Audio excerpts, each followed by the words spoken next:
Good evening students. आज हम लोग पढ़ेंगे क्लास 11 का सबसे most important chapter that is structure of atom. मैं आपको बता दूं कि क्लास 11 का जो ये चैप्टर है ना काफी इंपॉर्टेंट है। इसके अलावा केमिकल बॉन्डिंग, इसके अलावा इक्विलिब्रियम, मतलब क्लास 11 का सबसे कोर चैप्टर पकड़ा जाए जो क्लास 12 या फिर जे नीट के लिए काफी इंपॉर्टेंट है, वो है स्ट्रक्चर ऑफ एटम, वो है आपका केमिकल बॉन्डिंग, वो है आपका इक्विलिब्रियम। तो आज हम लोग लेक्चर 1 स्टार्ट कर रहे हैं। उम्मीद है आप लोग अच्छे होंगे। उसी बेसिस पे हम लोग आज स्टार्ट करेंगे स्ट्रक्चर ऑफ एटम को। जेन्युइनली बताता हूं, जो लोग सोचते हैं ना कि क्लास 9 का मेरा पढ़ा हुआ है, सर क्लास 9 में जो भी पढ़ा हुआ है वो आधा अधूरा है। क्लास 11 का जो स्ट्रक्चर ऑफ एटम है वो थोड़ा एक्सपैंड फॉर्म में है और उससे ज्यादा डीप है। कुछ बच्चे को कहना है सर केमिस्ट्री तो इतना लोग भूल किए हैं तो क्यों पढ़ना पड़ता है। एक बात बताता हूं, अब सोचिए, हमारे जो पूर्वज थे, मतलब बोल सकते हैं हम ज्यादा पूर्वज नहीं जाते, हम मान लेते हैं परदादा के पढ़ने में, तो हमारे परदादा जो कपड़ा पहनते थे क्या हम लोग वही पहनते हैं? नहीं, हम लोग समय के साथ बदले। क्यों बदले? धीरे धीरे जनरेशन चेंज हुआ, वैसे बदलते गए। उसी तरह जब एटम का डिस्कवरी हुआ था तो स्टार्ट हुआ था पहला बंदा महर्षि कणाद ने, लेकिन ऑन रिटन पेपर में नहीं था, इसलिए उनकी बातों को नहीं बोला जाता है। उसके बाद 1829 में सबसे पहली बार एटम का बात किया गया और करने वाला बंदे का नाम था जॉन डाल्टन। तो जॉन डाल्टन ने सबसे पहली बार जब एटम की बात की है 1829 में, तो क्या बोले? Atom are not divisible, atom को नहीं बांटा जा सकता है। तो देखो एक बात है, जब जॉन डाल्टन ने बोला ना एटम को नहीं बांटा जा सकता, तो सभी लोग उसके पीछे पड़ गए, नहीं हम तो बांटेंगे ही एटम को, चाहे जो हो जाए। आपको पता है, आप लोग जानते हो कि जो एक एटम होता है, जनरली एक एटम को नहीं बांटा जा सकता है according to John Dalton. John Dalton ने क्या बोला? मान लो एक एटम है जो कि स्फेरिकल शेप का होता है और इसका एटॉमिक रेडियस होता है 10 टू द पावर -9 क्या metre, 10 to the power -9 metre. अब ये जो एटम है सबसे स्मॉलेस्ट पार्टिकल है, इसको बांटा नहीं जा सकता है। ये किसके अकॉर्डिंग? जॉन डाल्टन के अकॉर्डिंग। तो सब लोग पीछे पड़ गए कि नहीं हम तो बांटेंगे, हम उसको तोड़ेंगे। आपको बता दें कि उसको बांटा जा सकता है और तकरीबन जॉन डाल्टन के तकरीबन 80 साल के बाद, 70-80 साल के बाद, मान के चलिए 70 साल के बाद पता चला कि एटम को बांटा जा सकता है। तो जब जॉन डाल्टन ने बताया था 1829 में कि एटम को बांटा नहीं जा सकता है, तो उस समय लोग मान लिए थे कि एटम को बांटा नहीं जा सकता है, क्योंकि सबसे स्मॉलेस्ट पार्टिकल को ही तो एटम बोलते हैं ना, सबसे स्मॉलेस्ट पार्टिकल को एटम बोलते हैं। तो बोला एटम को नहीं बांट सकते। लेकिन 70-80 साल के बाद ये बात चेंज हो गया। 70-80 साल के बाद क्या हुआ? बात चेंज हो गया जब पर्टिकुलर पता चला नहीं एटम को बांट सकते हैं। देखो वो चीज बताए, आपके पेरेंट्स जब बोलेंगे ना ये काम मत करो, तो थोड़ा सा दिमाग में लगेगा ना ये काम करके देखते ना कैसा लगता है। तो वही चीज पहले का साइंटिस्ट में था, जब कोई बोलता था ये नहीं होगा तो एक चैलेंजिंग के रूप में लेना है, नहीं हम ये करके देखेंगे, अच्छे काम, खराब काम नहीं बोल रहा, अच्छे काम चैलेंजिंग के रूप में लेना, नहीं हम मैं करके दिखाऊंगा। तो उसी तरह साइंटिस्ट ने भी चैलेंज लिया और प्रूव करके दिखाया कि नहीं एटम को बांटा जा सकता है। तो आप लोगों को पता भी होगा एटम को किसमें बांटा जा सकता है? इलेक्ट्रॉन, प्रोटॉन, न्यूट्रॉन में। उसके बाद क्वार्क है, न्यूट्रिनो है, पाई है, मेसो है, बहुत सारा है। तो आज हम लोग डिस्कस करेंगे कि एक एटम को सबसे पहले बोलने वाला साइंटिस्ट का नाम जॉन डाल्टन। उसके 60-70 साल के बाद मैं कहानी स्टार्ट कर रहा हूं। रिमेंबर, आप लोग क्लास 9 में पढ़ चुके हैं तो मैं उसको रिपीट नहीं कर रहा हूं, आप एक बार देख सकते हैं। तो जॉन डाल्टन ने 1829 में क्या बोला? एटम्स आर इनडिस्टिंग्विशेबल, जिसको बांटा नहीं जा सकता है। लेकिन 60-70 साल के बाद पता चला कि नहीं, एटम के अंदर भी पार्टिकल्स है। एटम ही छोटा पार्टिकल्स नहीं है, उस पार्टिकल के अंदर भी पार्टिकल है। बात समझे? एटम के अंदर भी पार्टिकल है। क्या पार्टिकल है? सबसे पहली बात डिस्कस हुआ क्या, किसने आया बंदा? सबसे पहला साइंटिस्ट आया थॉमसन मॉडल। कौन आया सर? Thomson model. सुनिए थॉमसन मॉडल क्या होता है? थॉमसन मॉडल का सबसे बेसिक डिस्कवरी है, ज्यादा कुछ हार्ड नहीं है, इस आप पढ़ चुके हैं, क्लास 9 में पढ़ चुके हैं थॉमसन मॉडल, ठीक है। आप 8 में भी कोई स्टूडेंट पढ़ लिया होगा, कोई स्टूडेंट 10 में भी पढ़े होंगे, ठीक है, कोई 7 में पढ़े होंगे, तो अलग अलग टाइम में सब पढ़े होंगे। तो मैं थोड़ा सा उसी के ऊपर बता दूं, आप चाहो तो वीडियो को अगर जिसको पता है वो 2x स्पीड में लेके जा सकते हैं, अगर जिनको नहीं पता है वो देख सकते हैं। थॉमसन मॉडल क्या है? थॉमसन मॉडल को हम लोग बोलते हैं plum pudding model. Thompson model को क्या बोलते हैं? प्लम पुडिंग मॉडल या वाटरमेलन। एक बात बता, जब इसका डिस्कवरी हुआ तो डिस्कवरी बेसिकली क्या किया गया कि एक एनोड कैथोड रखा गया, उसमें एनोड पे गैस का कंटेनर रखा गया, ठीक है, hydrogen gas, helium gas, neon gas, अलग अलग गैसेस रखा गया, प्रेशर बहुत कम रखा गया, वोल्टेज अराउंड 10,000 वोल्टेज रखा गया। वहां से ये डिस्कवरी आया जो क्लास 9 में आप पढ़ चुके हो, मैं उसको रिपीट नहीं कर रहा हूं, लेकिन थॉमसन मॉडल एग्जाम में आता है तो मैं उसको बताऊंगा। इसको प्लम पुडिंग मॉडल बोलते हैं। बेसिकली क्या है, एक मान लो वाटरमेलन, एक एग्जांपल देता हूं, वाटरमेलन। वाटरमेलन में सीड्स होते हैं और क्या होता है? Red part. क्या होता है सर? एक होता है सीड्स और एक होता है रेड पार्ट जो हम लोग खाते हैं, ठीक है, एक होता है सीड्स और एक होता है रेड पार्ट। सीड्स को उसने कहा, क्या कहा? नेगेटिव, और रेड पार्ट को उसने क्या कहा? पॉजिटिव। बहुत सिंपल बता रहा। एक थॉमसन मॉडल क्या बोला कि वाटरमेलन लीजिए, वाटरमेलन में जो सीड होगा वो नेगेटिव होगा और जो रेड पार्ट होगा वो पॉजिटिव होगा। दूसरा उसने क्या कहा, मान लो और मैं आपको बेसिक बताता हूं, पाइस, खीर खाया होगा, खीर में बेसिकली जो किशमिश होता है या छुआड़ा, किशमिश छुआड़ा, लोग कोई पिस्ता भी डालते हैं, तो किशमिश छुआड़ा पिस्ता को मान लीजिए आप क्या चीज? Negative part. क्या मान लीजिए? Negative part. और जो खीर खा रहे हैं उसको बोलते हैं पॉजिटिव पार्ट। रिमेंबर, मैं इलेक्ट्रॉन अभी नहीं बोला, मैं इलेक्ट्रॉन नहीं बोला। थॉमसन किसका डिस्कवरी करता है? इलेक्ट्रॉन का नहीं, थॉमसन डिस्कवरी करता है कैथोड रे का। याद रखना, थॉमसन डिस्कवरी करता है कैथोड रे का। उसमें एक साइंटिस्ट है मूलिकेन, मूलिकेन उसको इलेक्ट्रॉन नाम देता है।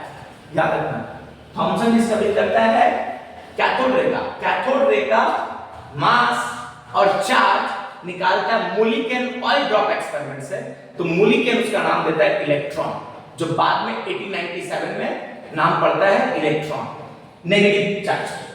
तो बेसिकली हम लोग ज्यादा डीप नहीं जा रहे हैं, हम लोग थॉमसन मॉडल पे बात कर रहे हैं। क्या बोला थॉमसन मॉडल? बोला कि total negative charge is equals to total positive charge. क्या होता है सर? तो एक मान के चलिए एक एटम है जो कि शेप कैसा होता है? स्फेरिकल। जो कि शेप कैसा होता है? Spherical.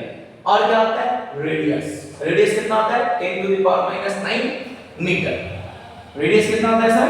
10 to the power -9 metre. Remember, shape कैसा होता है? स्फेरिकल। रेडियस कितना होता है? 10 टू द पावर -9 मीटर। अब इसमें बोला जो पॉजिटिव चार्ज होगा, मान लीजिए ये पॉजिटिव चार्ज है, तो उतना ही क्या होगा? नेगेटिव चार्ज होगा। उतना ही क्या होगा? नेगेटिव चार्ज होगा। और जो नेगेटिव चार्ज और पॉजिटिव चार्ज होगा पूरा एटम में यूनिफॉर्मली डिस्ट्रीब्यूटेड होगा। यूनिफॉर्मली मतलब कि मान लो एक नेगेटिव है तो उसका बगल में पॉजिटिव, फिर नेगेटिव है फिर पॉजिटिव, फिर नेगेटिव है फिर पॉजिटिव, मतलब ऐसा यूनिफॉर्मली डिस्ट्रीब्यूटेड होगा। ऐसा नहीं कि कहीं पर एक जगह पे पूरा पॉजिटिव भरा हुआ, एक जगह पर पूरा नेगेटिव भरा हुआ। यही बात उसका गलत होता है, इसलिए बता रहा हूं। तो बोला है कि total negative charge is equal to total positive charge. जितना नेगेटिव होगा उतना ही पॉजिटिव होगा। पहली बात सुनिए, एटम इज न्यूट्रल। क्यों सर? क्योंकि जितना पॉजिटिव है उतना नेगेटिव है, इसी वजह से एटम क्या है? न्यूट्रल है। एटम क्या है? न्यूट्रल है। क्यों न्यूट्रल है? क्योंकि जितना पॉजिटिव है उतना ही नेगेटिव है, जितना पॉजिटिव है उतना ही नेगेटिव है, इसलिए एटम क्या है? न्यूट्रल है। तीसरा, मास of atom is uniformly distributed. मतलब जो मास होगा, एटम का जो मास होगा उस सब जगह पे क्या होगा? बराबर होगा।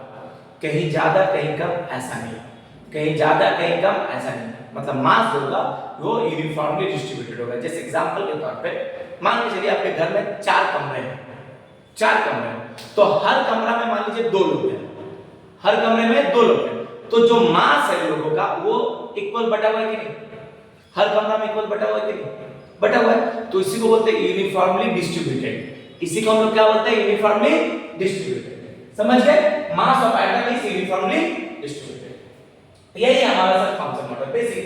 तो थॉमसन मॉडल क्या बोला कि total negative charge is equal to total positive charge. ठीक है, atom is neutral, mass of atom is uniformly distributed.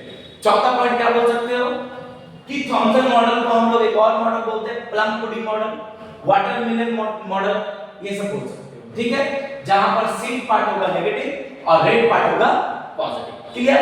समझ गए? तो ज्यादा इस पर टाइम नहीं वेस्ट करके आगे बढ़ना है। अच्छा, ड्रॉबैक भी सुन लीजिए। ड्रॉबैक क्या है?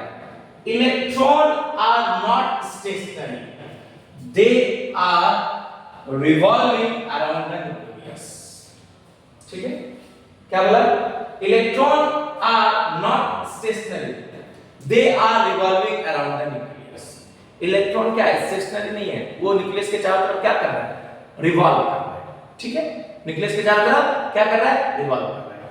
Electron are not stationary, electron रुका नहीं है, वो चारों तरफ घूम रहा है। तो इसी के ऊपर में बात चलेगा कि गलत दिख रहा है और सही दिख रहा है। ठीक है, तो अभी ड्रॉबैक रहने दीजिए, ड्रॉबैक को मैं बाद में आपको क्लियर करके दूंगा। पहले मैं आपको बताता हूं रदरफोर्ड मॉडल। देखिए रदरफोर्ड मॉडल, देखिए क्या रदरफोर्ड मॉडल क्या है? रदरफोर्ड मॉडल आप लोग पढ़े होंगे कि रदरफोर्ड, मैं बताता हूं एक छोटा सा स्टोरी है। रदरफोर्ड साइंटिस्ट में ना बहुत अमीर था, बहुत रिच। उसके पास खुद का लैब था और पता है वो रेडियो एक्टिव एलिमेंट्स के ऊपर में डिस्कवरी कर रहे थे। सोचो रेडियो एक्टिव एलिमेंट्स, आज मैं बोलूं 10 ग्राम रेडियो एक्टिव एलिमेंट्स किसी को मिल जाए तो क्या से क्या हो जाएगा, क्या से क्या कर देगा। तो बेसिकली रदरफोर्ड मॉडल जो है, रदरफोर्ड मॉडल जो है वो रदरफोर्ड काफी रिच है। तो उन्होंने बेसिकली जो रेडियो एक्टिव एलिमेंट्स होता है, तो कोई अगर रेडियो एक्टिव एलिमेंट्स है, कोई अगर रेडियो एक्टिव एलिमेंट्स है, उससे बेसिकली क्या निकलता है? 3 तरह का रेज निकलता है, एक अल्फा, एक बीटा और एक गामा। अब फिजिक्स में क्लास 12 में ये चैप्टर मॉडर्न फिजिक्स में पढ़िएगा। तो एक रेडियो एक्टिव एलिमेंट, जैसे रेडियो एक्टिव किसमें बोलते हैं, किसको बोलते हैं? सिंपल, वो हर एक एलिमेंट को रेडियो एक्टिव एलिमेंट बोलेंगे जिसका नंबर, न्यूट्रॉन का नंबर प्रोटॉन से ज्यादा है। क्या बोलोगे? वो हर एक एलिमेंट को रेडियो एक्टिव एलिमेंट बोलेंगे जो न्यूट्रॉन का नंबर प्रोटॉन से ज्यादा। एग्जांपल, कोई बोला hydrogen is a radio active element, हम बोलेंगे बिल्कुल yes it is a radio active element. How? देखिए समझा। अगर इसका 3 इसका 1, आपको पता है इसको क्या बोलते हैं? ट्रिटिनियम। क्या बोलते हैं? ट्रिटिनियम। जैसे इटेरियम, डिटेरियम, ट्रिटिनियम होता है ना, ये ट्रिटिनियम है। ये क्या है? डिटेरियम है। और ये क्या है? ट्रिटिनियम है। ठीक है, इटेरियम, डिटेरियम, ट्रिटिनियम। तो अभी देखिए इसमें जब निकालिएगा तो प्रोटॉन, आपको पता है जो क्लास 9 के अकॉर्डिंग वही बात कर रहा हूं, प्रोटॉन एक, न्यूट्रॉन कितना सर? ऊपर से नीचे माइनस करते हैं, आपको पता होगा न्यूट्रॉन 3 - 1 कितना आया सर? 2 आया है ना। तो बताइए 2 दिख रहा है, इससे ज्यादा है, तो न्यूट्रॉन का नंबर अगर प्रोटॉन से ज्यादा हो गया, इसका मतलब वो क्या है? इसका मतलब वो क्या है? इसका मतलब वो रेडियो एक्टिव एलिमेंट्स है। बात समझ गए? इसका मतलब हाइड्रोजन भी रेडियो एक्टिव एलिमेंट्स है। इन तीनों में रेडियो एक्टिव एलिमेंट कौन होगा? ये होगा। सुनना, ये डब्ल्यूबीजे में क्वेश्चन पूछा हुआ है, रिमेंबर डब्ल्यूबीजे में क्वेश्चन पूछा हुआ है और सीबीएसई में भी पूछा हुआ है। तो इस एलिमेंट को हम लोग क्या बोलते हैं? Radio active elements. किसको बोलेंगे? याद रहेगा ना, जिसका न्यूट्रॉन का नंबर प्रोटॉन का नंबर से ज्यादा। सही है? अब तो बेसिकली ये based on radio active elements का डिस्कवरी। तो रेडियो एक्टिव एलिमेंट से कौन है? रेज अल्फा, बीटा और गामा। अल्फा क्या होता है? पॉजिटिव, बीटा क्या होता है? नेगेटिव और गामा क्या होता है? न्यूट्रल। ठीक है, अब देखिए तो जो एक्सपेरिमेंट है, मैं एक्सपेरिमेंट बताऊंगा। जो एक्सपेरिमेंट है आप लोग देखे होंगे, याद भी होगा, एक ऐसा रेडियो एक्टिव एलिमेंट रखते हैं। ठीक है, यहां पर एक आपका गोल्ड का ऐसा पतला शीट रख देते हैं, इस तरह पतला शीट, इस तरह गोल्ड का पतला शीट है। यहां से रेज निकलता है, तो हम जो रेज ले रहे सिर्फ हम क्या ले रहे हैं, अल्फा रेज। अभी जो अल्फा रेज क्या करेगा, इसको धक्का मारेगा इस तरफ, ठीक है, धक्का मारेगा गोल्ड का शीट को। गोल्ड का शीट ही क्यों लिए, क्योंकि गोल्ड का शीट सबसे पतला होता है, पतला बनता है। आपको पता होगा कि 1 ग्राम गोल्ड से 2 किलोमीटर स्ट्रिंग बनाया जा सकता है। 1 ग्राम गोल्ड से 2 किलोमीटर का स्ट्रिंग बनाया जा सकता है, रस्सी बनाया जा सकता है। यानी गोल्ड में सबसे ज्यादा ये प्रॉपर्टी पाया जाता है, इसीलिए मैंने गोल्ड का शीट लिया और इसमें अल्फा रेज में पास कर रहा हूं। मैंने रदरफोर्ड ने पास कराया। जब अल्फा पार्टिकल पास करेगा तो यहां पर एक तरह का ब्लिंकिंग आया, ठीक है, जो जेडएनएस का बना होता है। किसका बना होता है, जेडएनएस का। तो इसमें उसने क्या क्या बोला, ध्यान से सुनिए, क्या क्या बोला। Most of the alpha particle pass undeflected. क्या बोला, most of the alpha particle pass undeflected. मतलब अनडिफ्लेक्टेड मतलब क्या होता है, मान लीजिए अभी आपको खाली जगह पे, फील्ड में आपको चलने बोले, आपको कोई रोक सकेगा, आप चलते रहिएगा। तो मतलब अनडिफ्लेक्टेड का मतलब कि अल्फा पार्टिकल सीधे निकल गया, अल्फा पार्टिकल सीधे निकल गया, याद रखिएगा, अल्फा पार्टिकल सीधा निकल गया। दूसरा, अब few alpha particles deflected at the same angle. कुछ अल्फा पार्टिकल्स जो होगा वो सेम एंगल में डिफ्लेक्टेड हुआ, कुछ अल्फा पार्टिकल्स क्या होगा, सेम एंगल में डिफ्लेक्टेड हुआ। अब फ्यू डिफ्लेक्टेड एट 180 डिग्री, कुछ उसमें क्या हुआ, 180 डिग्री में डिफ्लेक्टेड हुआ। मतलब गया सीधा आया सीधा, गया सीधा आया सीधा, ठीक है। हम इस पर डीप नहीं बता रहा हूं, अगर आपको जानना है तो बोलिएगा, मैं डीप बता दूंगा। क्लास 9 में पढ़ाएंगे स्ट्रक्चर ऑफ एटम, उसमें मैं बता दूंगा पूरा डीप में। अभी बस ऊपर खाली देखिए क्या क्या है बेस, ठीक है। तो आप फ्यू डिफ्लेक्टेड एट 180 डिग्री, ठीक है। क्या कंक्लूजन मिला था सर, देखिए, most of the part is vacant. Conclusion सुनिए, जो कि यहीं से क्वेश्चन आता है, कंक्लूजन से ही क्वेश्चन आता है। देखिए क्या बोला पहला point, most of the part is vacant. Most of the part is vacant मतलब, most of the part vacant मतलब कि कोई अगर एटम है, अगर उससे अल्फा पार्टिकल ऐसे जा रहा है तो जाहिर सी बात है खाली जगह होगा तभी तो वैकेंट हुआ, तभी तो निकल गया, खाली जगह होगा तभी तो निकल गया ना। तो इसीलिए most of the part is vacant. Maximum जगह क्या है, यहाँ पे मैक्सिमम जगह क्या है, खाली है, तभी तो ऐसे निकल गया ना बाबू, सिंपल सा बात, तभी तो निकल गया। अब atom has some positive charge on it. Atom में कहीं ना कहीं कुछ पॉजिटिव चार्ज है, एटम में कहीं ना कहीं कुछ पॉजिटिव चार्ज है। मान लीजिए यहां पर अगर पॉजिटिव चार्ज है तो ई ऐसे टकराया और अल्फा भी क्या है, पॉजिटिव, और एटम भी क्या बोलते हैं, पॉजिटिव। मान लीजिए, याद रखना, रिमेंबर थॉमसन क्या बोला था, एटम इज न्यूट्रल। ये क्या बोला, atom has some positive charge, मतलब एटम के अंदर कुछ ना कुछ थोड़ा बहुत पॉजिटिव चार्ज है, एटम के अंदर कुछ ना कुछ थोड़ी बहुत पॉजिटिव चार्ज है। तो मान लीजिए पॉजिटिव, ये पॉजिटिव, क्या होगा, डिफ्लेक्शन होगा कि नहीं, इस तरह डिफ्लेक्शन होगा कि नहीं होगा। अब positive charge of atom is concentrated इन क्या, न्यूक्लियस, हाइलाइटेड कर रहा हूं, पॉजिटिव चार्ज कंसंट्रेटेड ऑन कहां कंसंट्रेटेड है सर, न्यूक्लियस में। मतलब आपका पॉजिटिव चार्ज कहां है, न्यूक्लियस में, याद रहेगा, पॉजिटिव चार्ज कहां है, न्यूक्लियस में। इसलिए क्वेश्चन आता है कि atom is neutral, why, because equal number of positive charge and equal number of negative charge, in the sense of equal number of proton and equal number of electron, whereas वहीं पर nucleus is positive charge because आगे चलके पता चलता है कि nucleus, जो atom में न्यूक्लियस होता है, इसमें प्रोटॉन और न्यूट्रॉन होता है। तो बेसिकली न्यूट्रॉन का चार्ज आपको पता है जीरो होता है, यानी न्यूट्रल होता है, तो प्रोटॉन का चार्ज पॉजिटिव होता है। इसी वजह से न्यूक्लियस क्या होता है, पॉजिटिव होता है। इसी वजह से न्यूक्लियस क्या होता है, पॉजिटिव होता है। तो हम बोलते हैं positive charge of atom is concentrated in nucleus, यानी पॉजिटिव चार्ज कहां पर है, न्यूक्लियस में है। पॉजिटिव चार्ज कहां है, न्यूक्लियस में, याद रहेगा, पॉजिटिव चार्ज कहां कंसंट्रेटेड है, न्यूक्लियस में कंसंट्रेटेड। क्लियर, पॉजिटिव चार्ज कहां कंसंट्रेटेड है, न्यूक्लियस में कंसंट्रेटेड है। क्लियर। अब यहां electron are revolving around the nucleus, electron are revolving around the nucleus. अब ये भी एक बात बोला था कि क्या है, electron are not stationary, they are revolving around the nucleus, ये भी क्या बोला, ठीक है। यहां पर देखिए electron are not stationary, they are revolving around the nucleus, ये भी क्या बोल रहा है कि electron are revolving around the nucleus, मतलब तकरीबन दोनों का बात ये बात आगे का करता है क्लियर, मतलब वहां पर जाहिर सी बात है ड्रॉबैक जो है वो कहीं ना कहीं भूल है।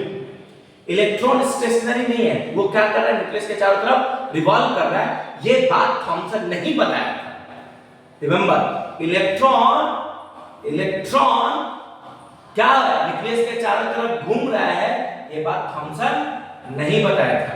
एक बात बताता हूं, समझिए, कुछ आप मान लीजिए कोई चीज का डिस्कवरी कर लेना, तो उसका जितना भी कुछ है अगर आपने नहीं बताया, कोई और बंदा बता दिया ना, इसका मतलब आप गलती किए, इसका मतलब आप गलती किए। बात समझिए क्या बोलना चाह रहा है। एक्चुअली थॉमसन गलती नहीं किया, लेकिन फिर भी गलत बोल दिया उसको। वजह क्यों है गलत बोलने का, क्योंकि उसको पूरा बोलना चाहिए था। जैसे भी देखो रदरफोर्ड क्या बोला, electron are revolving around the nucleus, ये बात बोला, थॉमसन ये बात नहीं बोला तो ड्रॉबैक कर दिया उसको। बात समझे, यानी थॉमसन कोई बात गलत नहीं बोला है। बात समझिए, थॉमसन कोई बात गलत नहीं बोला है, लेकिन कोई बात नहीं बोलना भी गलत है। बात समझे, कोई बात नहीं बोलना भी गलत है। जैसे रदरफोर्ड ये बात बोला कि electron are revolving around the nucleus, Thomson नहीं बोला तो कहां चल गया बात, ड्रॉबैक में चल गया। बात समझ गए, कहां चल गया, ड्रॉबैक में चल गया। इसीलिए इस दुनिया में बताया जाता है, जब क्लास 11 12 का कोई क्वेश्चन का आंसर लिखिए ना, तो क्वेश्चन में जितना पूछा गया है, जितना जवाब मांगा है, पूरा का पूरा उतना जवाब दीजिएगा। अगर आप ज्यादा दे दिए तो खराब, कम दे दिए तो खराब, यानी टू द पॉइंट आंसर दीजिएगा। इसीलिए यही बात ये सिखा रहा है रदरफोर्ड, ये बात आपको सिखा रहा है कि जब भी आप केमिस्ट्री या फिजिक्स या मैथ्स में भी आंसर जब लिख रहे ना, तो जो राइट एग्जैक्ट जो होना चाहिए आंसर वही लिखिएगा। ज्यादा थोड़ा बहुत लिख दे तो चलेगा, कम तो बिल्कुल नहीं लिखना है। बस कम बिल्कुल नहीं लिखना है, कम लिखना भी गलत है, कम लिखना भी गलत है। वही बात आपको रदरफोर्ड समझा रहा है कि थॉमसन कम बोला मतलब वो ये नहीं बोल पाया कि इलेक्ट्रॉन जो है न्यूक्लियस के चारों तरफ घूमता है, ये बात बोलना चाहिए था थॉमसन को, जो वो नहीं बोला। इस वजह से थॉमसन क्या हुआ, गलत हुआ, और रदरफोर्ड बोला तो वो सही हो गया। बात समझ गए ना। यानी जब भी कभी आप किसी को कुछ बोलिएगा ना, तो पूरा कंप्लीट बोलिएगा, आधा पूरा मत बोलिएगा, नहीं तो वो आपको गलत समझ लेगा। बात समझ गए, एक रियल पे चलते हो, मतलब एक रियल जिंदगी की बात करें, तो जब भी किसी से बात करो ना, तो आप कंप्लीट उसको बोलो, जो भी बोलना है कंप्लीट बोलो, आधा अधूरा नहीं बोलो, कम मत बोलो, पूरा बोलो, जितना है सब कुछ बोल दो उसको, कम मत बोलो, थोड़ा सा भी नहीं बोलो, सब बोल दो, जितना कुछ है सब बोल दो, ठीक है। तो कभी भी गलत नहीं होगे। अगर कम बोलोगे तो गलत हो जाओगे, ठीक है। जैसा कि थॉमसन कम बोल के गलत हो गया, रदरफोर्ड ज्यादा बोल के सही हो गया। अब तो electron are revolving around the nucleus. अब देखिए, proton neutron is equal to nucleons. अगर आप प्रोटॉन और न्यूट्रॉन को जोड़ दीजिएगा तो वो न्यूक्लियॉन्स के बराबर होगा। शॉर्ट क्वेश्चन एग्जाम में आता है, रिमेंबर वन थिंग, याद रखिएगा, प्रोटॉन और न्यूट्रॉन का नंबर को जोड़ेगा तो किसके बराबर होगा, न्यूक्लियॉन्स के बराबर होगा। रिमेंबर, प्रोटॉन न्यूट्रॉन जोड़िएगा तो किसके बराबर होगा, न्यूक्लियॉन्स के। अब आया सर इसका भी गलती, भूल ये भी किया है। क्या भूल किया है, देखिए, he could not explain the stability of atom, he could not explain the stability of atom। मैं एक बात बताता हूं, एक बहुत फेमस बंदा था, ठीक है, मैक्स प्लैंक फिजिक्स का बंदा था, केमिस्ट्री का बंदा नहीं है, फिजिक्स का बंदा है। सुनिए वो क्या कहते थे, वो ऑलरेडी इससे पहले फिजिक्स प्रूव हो चुका था। क्या हुआ था कि कोई भी चार्ज पार्टिकल अगर सर्कुलर ऑर्बिट पे घूमेगा तो कंटिन्यूअसली उसका एनर्जी डिक्रीज होते जाएगा। समझिए बात, जैसे कि वो बात समझा रहा हूँ, प्रैक्टिकली बता रहा हूँ। मान लो आप ऐसे करके चार चार घूम रहे हो, घूम रहे हो, तो कभी कभी देखते हो घूमते घूमते तुमको अगर रुक जाते हो तो तुमको चक्कर नहीं आ जाता है? आपको चक्कर आता है ना जी? क्यों आता है चक्कर? कभी सोचे हो घूमने से? कभी सोचे नहीं होगा। चलो नहीं सोचो, आज सोचो कि कभी जब घूमते हो तो चक्कर क्यों आ जाता है? आता है ना चक्कर। उसी लिए क्या एनर्जी धीरे धीरे घट रहा है। बात समझिए, एनर्जी क्या हो रहा है? धीरे धीरे घट रहा है। तो कोई भी चार्ज पार्टिकल सर्कुलर ऑर्बिट पे घूमेगा तो एनर्जी धीरे धीरे क्या होगा? घटेगा। और एनर्जी धीरे धीरे घटेगा तो एक समय ऐसा होगा कि एनर्जी सबसे कम हो जाएगा, या फिर बोल सकते हो एनर्जी खत्म हो जाएगा। और खत्म हो जाने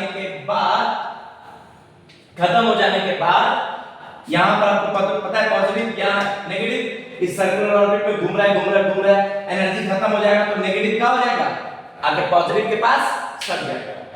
और मैं आपको बता दूं एक बात, ध्यान से समझना क्या बोला कि फिर से बोल रहा हूं, फिर उसके बाद बता कि इलेक्ट्रॉन मतलब चार्ज पार्टिकल, कोई भी चार्ज पार्टिकल सर्कुलर ऑर्बिट पे घूमेगा तो कंटीन्यूअसली उसका एनर्जी डिक्रीज होगा, और डिक्रीज होते होते कहां गिरेगा? Positive pay.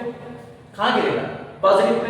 गिरने से क्या होगा सर? क्या होगा? कुछ नहीं ना बोलोगे? नहीं, रियलिटी में समझा कि कोई भी नेगेटिव चार्ज या पॉजिटिव चार्ज, दोनों नेगेटिव मान लो ये, आप पॉजिटिव मान लो ये दोनों एक दूसरे को अट्रैक्ट जरूर करता है।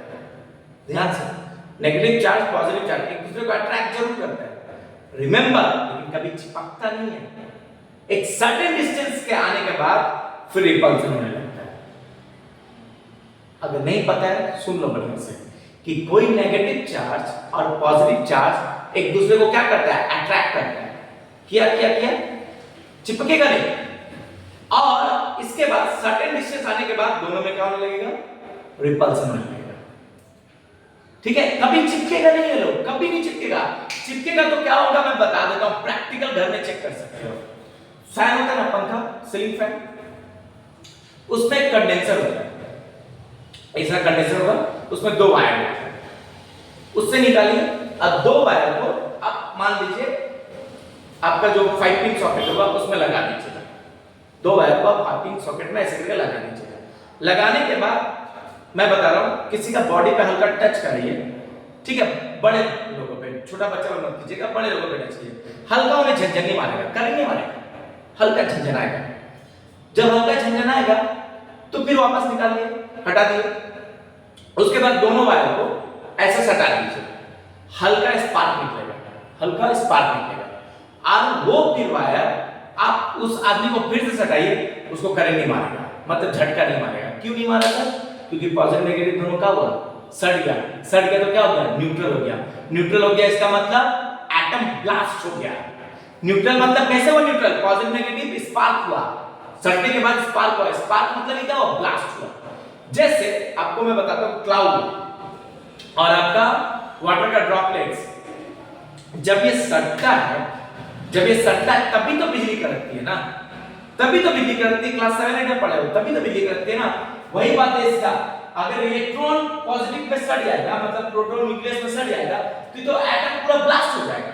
अब ब्लास्ट हो जाएगा तो पूरा खत्म हो जाएगा, जैसे कोई बोलता है ना, सुने होंगे कि अर्थ ना सन पे चिपक जाएगा, कभी नहीं चिपकेगा सर, कभी सन पे चिपकेगा ही नहीं, ना सन कभी अर्थ पे चिपक सकता है।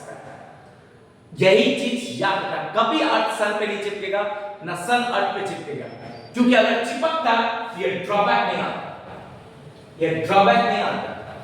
ये ड्रॉबैक ही मेन है, कभी नहीं चिपकेगा, क्योंकि अगर चिपक जाएगा तो खत्म हो जाएगा सर। तो उसी तरह पूरा इस दुनिया में जो भी तुम आसपास में जो देख रहे हो, मान लो मेरा बॉडी है, किसी का बॉडी, हम लोग भी क्या पॉजिटिव नेगेटिव से बने हैं, हम लोग कहीं बॉडी में कहीं पॉजिटिव नेगेटिव एक दूसरे से सटता नहीं है, कभी नहीं सटता है, रिमेंबर, कभी नहीं। अगर सट जाएगा तो एटम खत्म, तो पता है हमारा बॉडी पूरा सेल से बना है, सेल खत्म, एटम खत्म, पूरा बॉडी खत्म, इस दुनिया में जो भी कुछ देख रहे हो सब खत्म हो जाएगा। इसीलिए आपको बेसिक बता रहा हूं, अर्थ खत्म इसीलिए नहीं होता है क्योंकि अर्थ कभी भी, अर्थ के पास जो चार्ज है, सन के पास जो चार्ज है, दोनों चार्ज डिफरेंस है, दोनों कभी एक दूसरे को अट्रैक्ट जरूर करता है, रिमेंबर अट्रैक्ट जरूर करता है, एक सर्टेन डिस्टेंस तक, लेकिन चिपकेगा नहीं कभी भी, याद रखना कभी नहीं चिपक सकता, ठीक है। अब आगे बढ़ते हैं। तो he could not explain the stability of atom. वही स्टेबिलिटी, स्टेबिलिटी मतलब क्या, अगर इलेक्ट्रॉन चारों तरफ घूमेगा घूमेगा घूमेगा घूमेगा घूमेगा, एनर्जी कम होते जाएगा होते जाएगा होते जाएगा, तो क्या होगा, एटम पॉजिटिव पे आके सड़ जाएगा, और जब पॉजिटिव पे आके सड़ जाएगा तो एटम क्या हो जाएगा, ब्लास्ट हो जाएगा। यही मतलब है इसका, एटम क्या होगा, ब्लास्ट हो जाएगा। तो ये बढ़िया से बता नहीं पाया, इसी को बढ़िया से बताएगा कौन, बोर्स मॉडल। रिमेंबर, इसी को बढ़िया से क्या बताएगा, बोर्स मॉडल। बोर्स मॉडल पूरा डिटेल में बताएगा कि इलेक्ट्रॉन क्यों नहीं चिपकता है प्रोटॉन पे, क्यों नहीं आता है। तो वहां पता चलेगा कि जिस ऑर्बिट पे इलेक्ट्रॉन घूमता है वो ऑर्बिट का अपना एक एनर्जी है, उसका अपना एक एनर्जी है, ये बात पता चलेगा। क्या, अब आगे बढ़ते हैं, समझ गए बात ना। तो अगर आपसे पूछेगा कि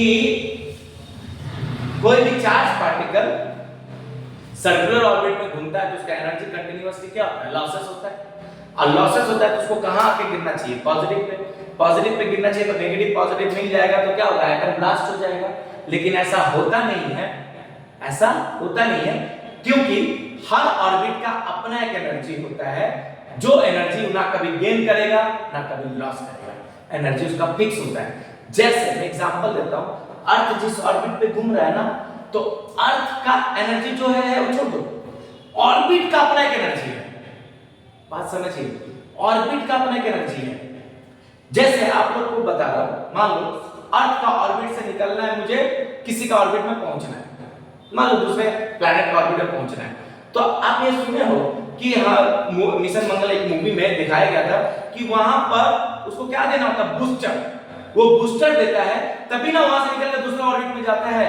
तो क्यों देना पड़ता है बूस्टर, इसीलिए देना पड़ता है क्योंकि ऑर्बिट का एनर्जी है, अर्थ का कोई एनर्जी नहीं है। यहाँ पे बात कर रहा है, यहाँ बात कर रहा है किसकी एनर्जी का, ऑर्बिट का अपना एक एनर्जी है। बात समझिए, किसकी एनर्जी है, ऑर्बिट की एनर्जी है। उस ऑर्बिट का एनर्जी से निकलने के लिए आपको एनर्जी अप्लाई करना होगा, उससे ज्यादा तभी आप निकल पाइएगा। बात समझे, बात समझे। जैसे आप लोग को फिजिक्स में एक बात भी बताया जाता है कि अगर आपको अर्थ का ऑर्बिट से निकलना है तो एक वेलोसिटी रखना होगा जिसको बोलते हैं एस्केप वेलोसिटी 11.2 किलोमीटर पर सेकंड, 11.2 किलोमीटर पर सेकंड रखना पड़ता है। वो वेलोसिटी रखेंगे तभी हम निकल सकते हैं अर्थ का ऑर्बिट से बाहर, नहीं तो नहीं निकल सकते। बात समझा रहे, सब इतना सारा बात कि अगर आपको अर्थ का ऑर्बिट से निकलना है तो ऑर्बिट का अपना एनर्जी उससे निकलना होगा।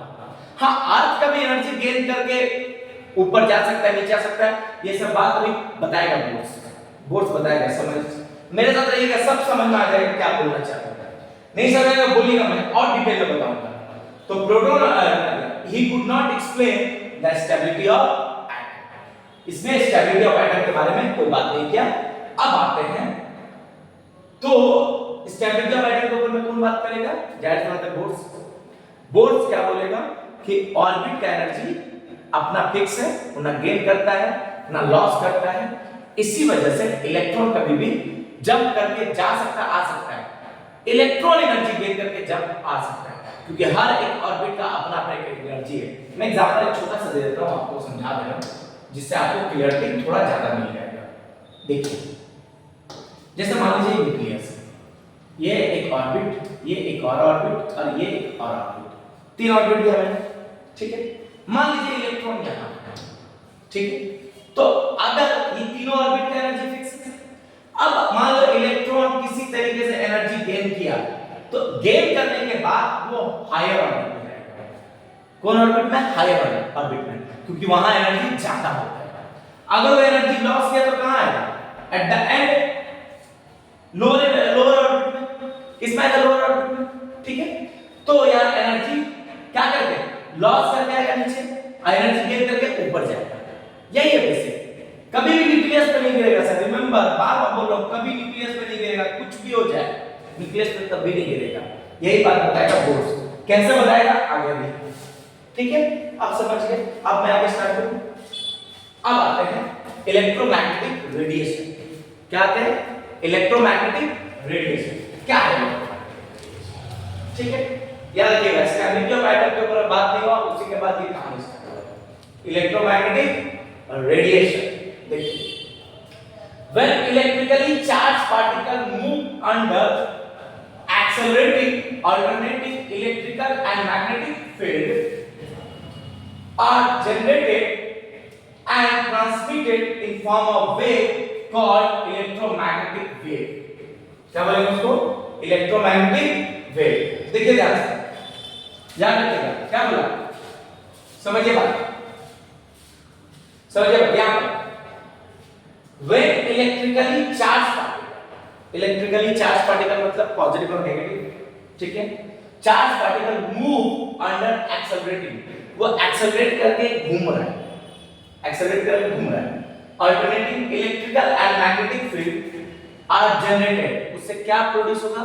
इलेक्ट्रिक और मैग्नेटिक फील्ड प्रोड्यूस होगा, generated and transmitted in form of wave, और वो क्या बन जाएगा? वेव बन जाएगा, जिसको हम लोग क्या बोलते हैं? Electromagnetic wave. एग्जांपल देता हूं, समझिए।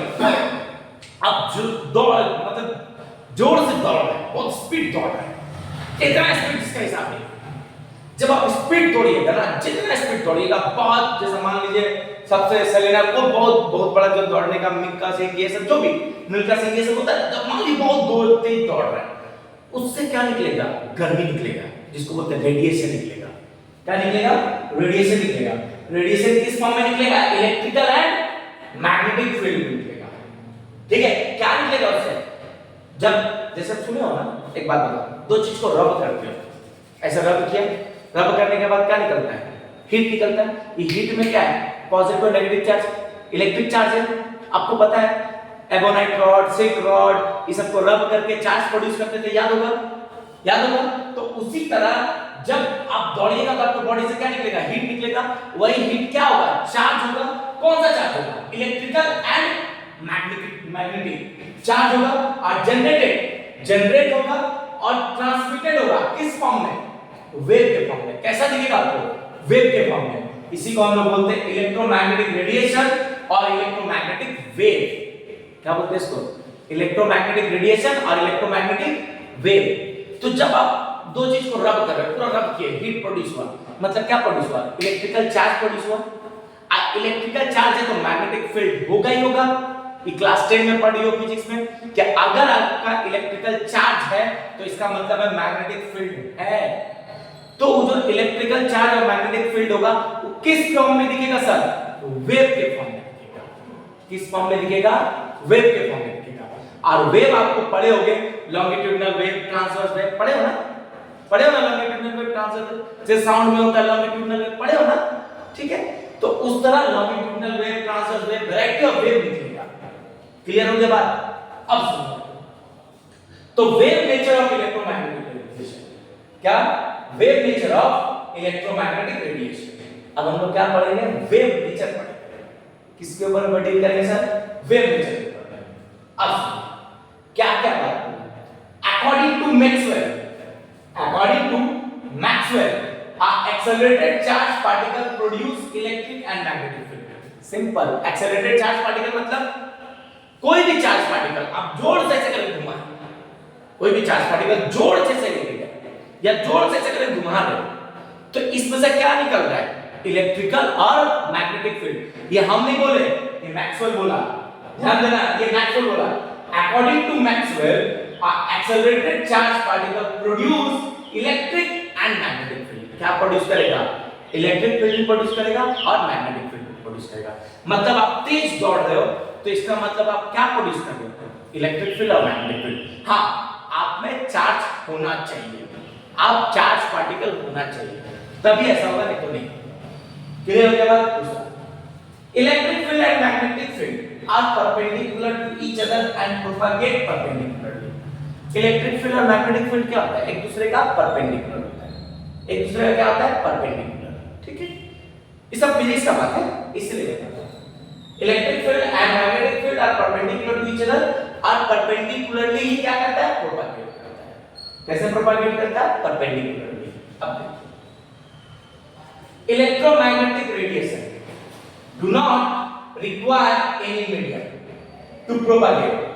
अभी सुनिए, जैसे साउंड को ट्रैवल होने के लिए एक मीडियम चाहिए, उसी तरह इलेक्ट्रोमैग्नेटिक रेडिएशन को ट्रैवल होने के लिए ना जरूरत नहीं पड़ता है किसकी, मीडियम का जरूरत नहीं पड़ता है। इसीलिए आप सुने होंगे कि जो सैटेलाइट्स होता है या फिर जो मून पे लोग नील आर्मस्ट्रांग जो गए थे, तो उनका बारे में पता कैसे चला कि वो गए थे, फोटो कैसे खींचे, जाहिर सी बात है सैटेलाइट कैसे खींचा, क्योंकि वहां पे इलेक्ट्रोमैग्नेटिक रेडिएशन की वजह से, वहां पता होगा ना, वहां रेडिएशन ऊपर में सुने होंगे ना कि अर्थ का जो ऑर्बिट होता है, उस ऑर्बिट में सबसे लास्ट ऑर्बिट में आपका रेडिएशन होता है, जो बोलते हैं वेव बोलते हैं, इलेक्ट्रोमैग्नेटिक रेडिएशन होता है। वही रेडिएशन के लिए ट्रैवल करने के लिए मीडियम की जरूरत है।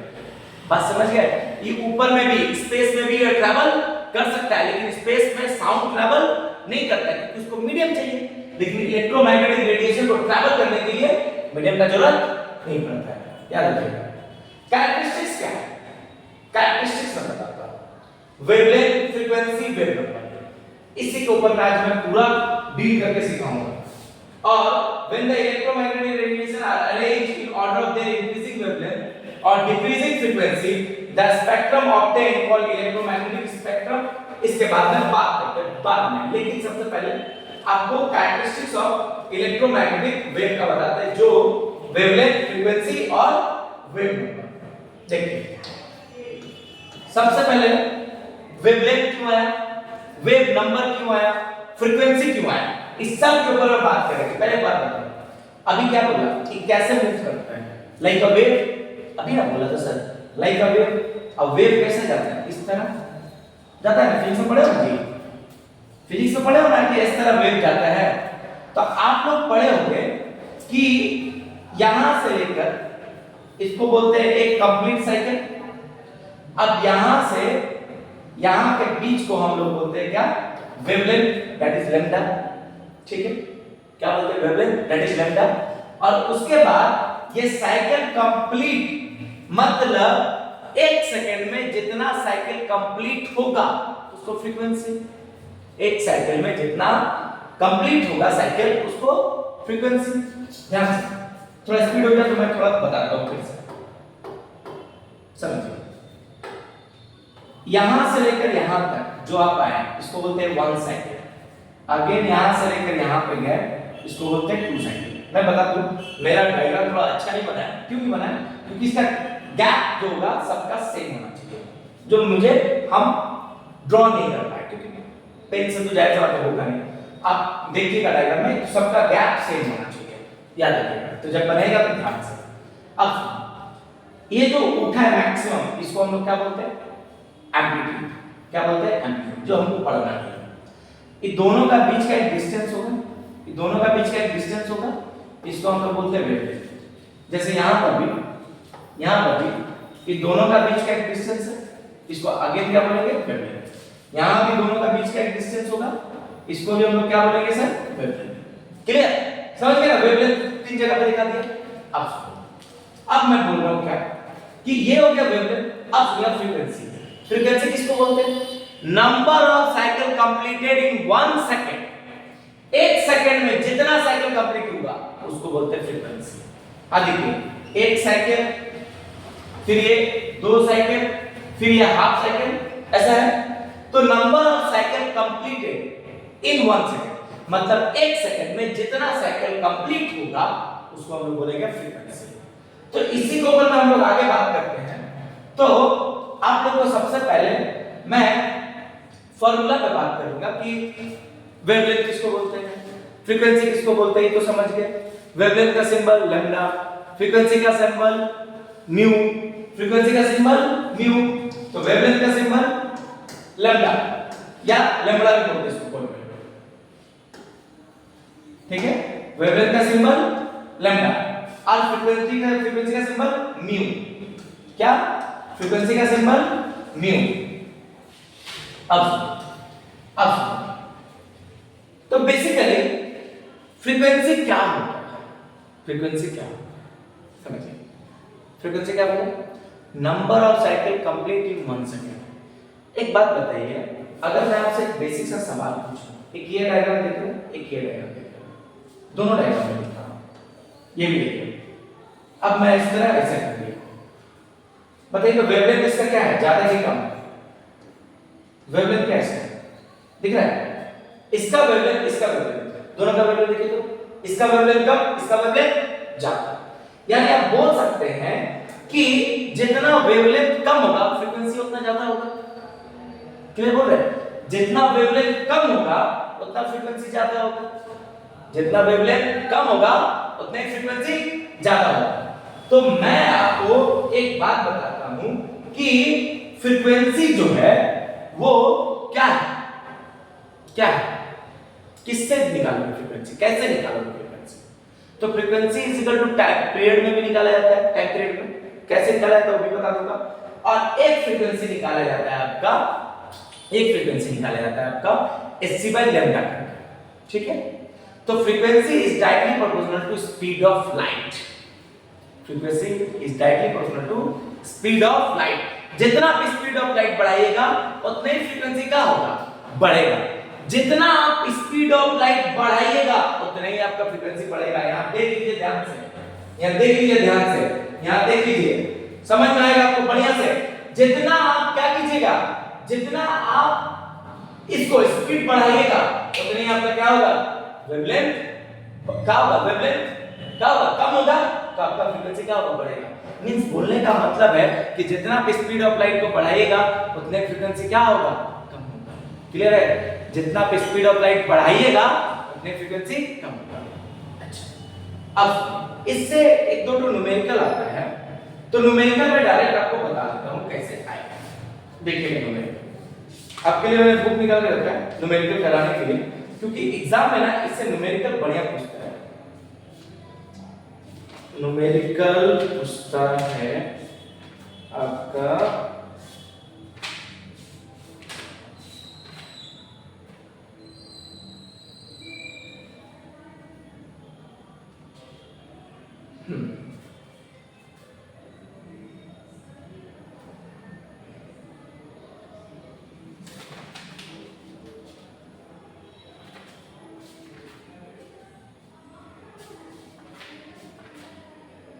देखिए सबसे पहले एक जगह, अच्छा मैंने फॉर्मूला निकाला था nu is equal to c by lambda, ये मैंने आपको बताया। ये जितना स्पीड ऑफ लाइट ज्यादा होगा, जितना स्पीड ऑफ लाइट ज्यादा होगा, c जितना ज्यादा होगा फ्रीक्वेंसी उतना ज्यादा होगा, वेवलेंथ जितना ज्यादा होगा फ्रीक्वेंसी उतना कम होगा। ये याद रखिएगा, बाबू बार बार बोल रहा हूं, वेवलेंथ जितना बढ़ा दोगे, वेवलेंथ जितना बढ़ा दोगे फ्रीक्वेंसी क्या हो जाएगा, इनवर्सली प्रोपोर्शनल। ठीक है, दिख भी रहा है डायग्राम से, इसका वेवलेंथ ज्यादा है फ्रीक्वेंसी कम है, इसका वेवलेंथ कम है फ्रीक्वेंसी ज्यादा है। तो यहां पर देखिए frequency is equal to c by lambda, frequency is equal to c by lambda. अब c क्या हो गया आपका, speed of light, speed of light को हम लोग क्या बोलते हैं, c बोलते हैं। और लैम्डा को क्या बोलते हैं सर, वेवलेंथ बोलते हैं। लैम्डा को क्या बोलते हैं, वेवलेंथ, और म्यू को क्या बोलते हैं, फ्रीक्वेंसी। हो गया। अब न्यूमेरिकल सुनिए, एक न्यूमेरिकल क्या दिया है कि क्वेश्चन दिया है, लैम्डा का वैल्यू दिया है 1.5 into 10 to the power -10 metre. क्या फ्रीक्वेंसी का क्या दिया है, लैम्डा कितना दिया है, wavelength 1.5 into 10 to the power -10 metre. मैं एक दो बात और बता दे रहा हूं जो न्यूमेरिकल करने में इजी होगा। सबसे पहले वेवलेंथ जनरली देता है नैनोमीटर, तो उसको मीटर बना लीजिएगा। जनरली किसमें देता है, नैनोमीटर, उसको क्या बना लीजिएगा, मीटर। उसी तरह फ्रीक्वेंसी जनरली किसमें देता है, एंगस्ट्रॉम, इसको भी क्या बना लीजिएगा आप सर, इसको भी क्या बना लीजिएगा, मीटर पर सेकंड। कैसे बनेगा वो भी हम बता देंगे, ठीक है। तो अभी एक क्वेश्चन दिया है, देखिए एक क्वेश्चन दिया है, क्वेश्चन बता।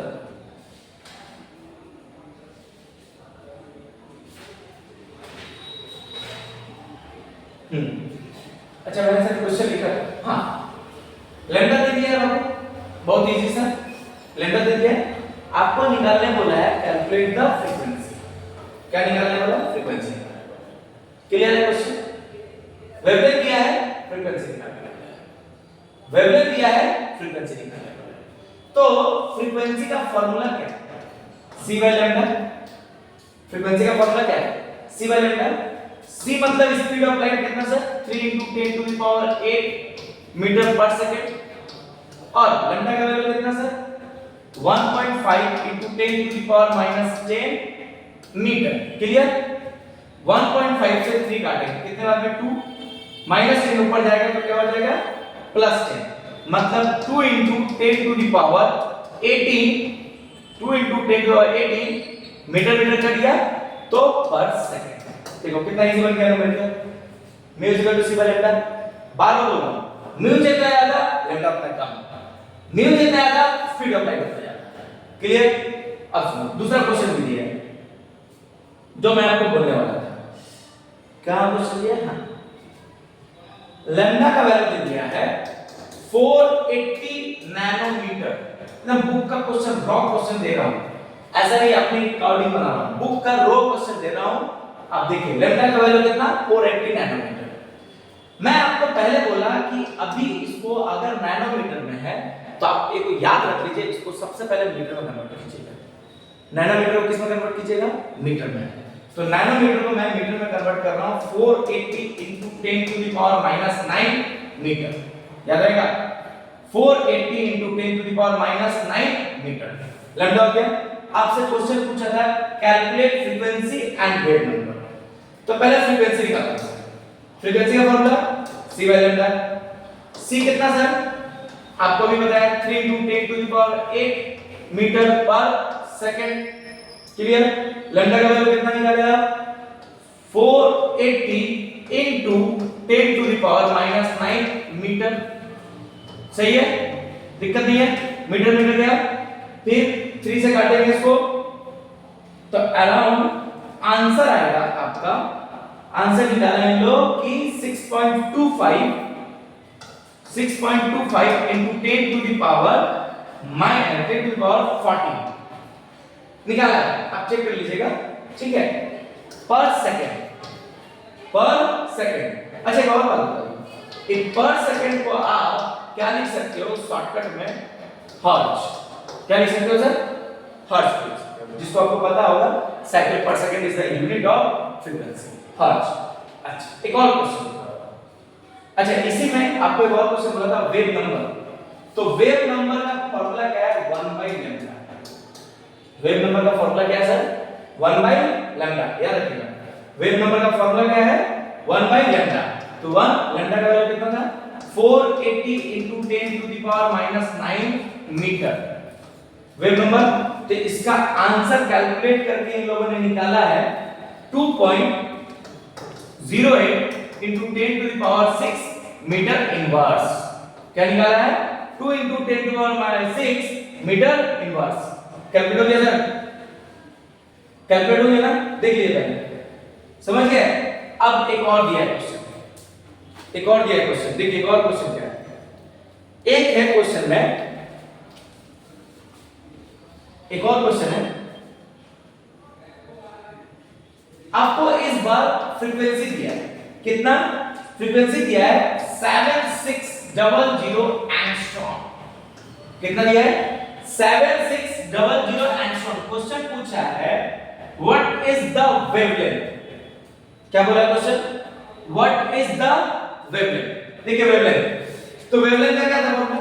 वेवलेंथ का कोई फॉर्मूला नहीं था, फॉर्मूला था फ्रीक्वेंसी का क्या? c by lambda. फ्रीक्वेंसी का फॉर्मूला था c बाय लैम्डा। क्लियर? अब बताओ फ्रीक्वेंसी कितना दिया हुआ है? फ्रीक्वेंसी, अच्छा एक और बात बता दूं, जब एंगस्ट्रॉम को मीटर में लेके जाना है, किस में लेके जाना है एंगस्ट्रॉम को?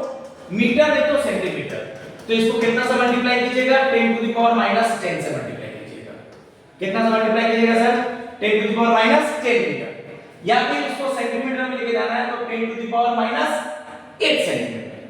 अगर आपको सेंटीमीटर में लेके जाना है तो 10 टू द पावर -8 सेंटीमीटर। याद रखिएगा सर, बेसिक बेसिक कुछ बात बता रहा हूं, याद रखने वाला चीज है, ठीक है? चलिए स्टार्ट करते हैं। तो फ्रीक्वेंसी का वैल्यू 7600 × 10 टू द -10 मीटर में ही ले रहा हूं, ठीक है? Speed of light 3 × 10 to the 8 metre पर सेकंड, ठीक है? नीचे लैम्डा निकालना है। अब देख लो मीटर मीटर गया, ठीक है, काट कूट के कितना जाएगा, लैम्डा का वैल्यू कितना जाएगा, कितना जाएगा 3 × 10⁸ ध्यान दीजिएगा 3। अच्छा इसका यूनिट था, मिस्टेक हो गया, एक तो मिस्टेक हो गया, एंगस्ट्रॉम ना, एंगस्ट्रॉम है तो मीटर मीटर कहां गया, हाँ एक्स एंगस्ट्रॉम को किसमें कन्वर्ट कर लिया, मीटर में कन्वर्ट कर लिया, ठीक है। अच्छा फ्रीक्वेंसी बढ़ा दिए, आप स्पीड ऑफ लाइट बढ़ा दिया, अच्छा लैम्डा निकल जाएगा ना, आई तो ठीक तो है, इजी है, ठीक है, हो गया। तो बताइए कितना आएगा, आपको क्या निकालना बोला था, लैम्डा, तो लैम्डा कितना जाएगा सर, नहीं क्वेश्चन में गलत बोला, क्वेश्चन में दिया था वेवलेंथ, सॉरी सर, क्वेश्चन में क्या दिया था, वेवलेंथ, कोई बोलो इधर से आया, क्वेश्चन में दिया था वेवलेंथ, मिस्टेक है क्वेश्चन में दिया था वेवलेंथ, एंगस्ट्रॉम में दिया, उसको भी मीटर में कन्वर्ट कर लिए। अब यहां पर थोड़ा सा मिस्टेक है, यहां पर आ जाएगा न्यू और लैम्डा का वैल्यू हो जाएगा 7600 × 10⁻⁸ मीटर। अब ये मीटर मीटर कट गया, अब इसको काट देंगे तो फ्रीक्वेंसी का वैल्यू कितना आ गया सर, फ्रीक्वेंसी का वैल्यू दिया हुआ है यहां पर 3 कुछ समथिंग 3 पॉइंट समथिंग निकलेगा, आप इसको कैलकुलेट करके निकाल लीजिएगा, बहुत इजी है, कोई इशू नहीं है।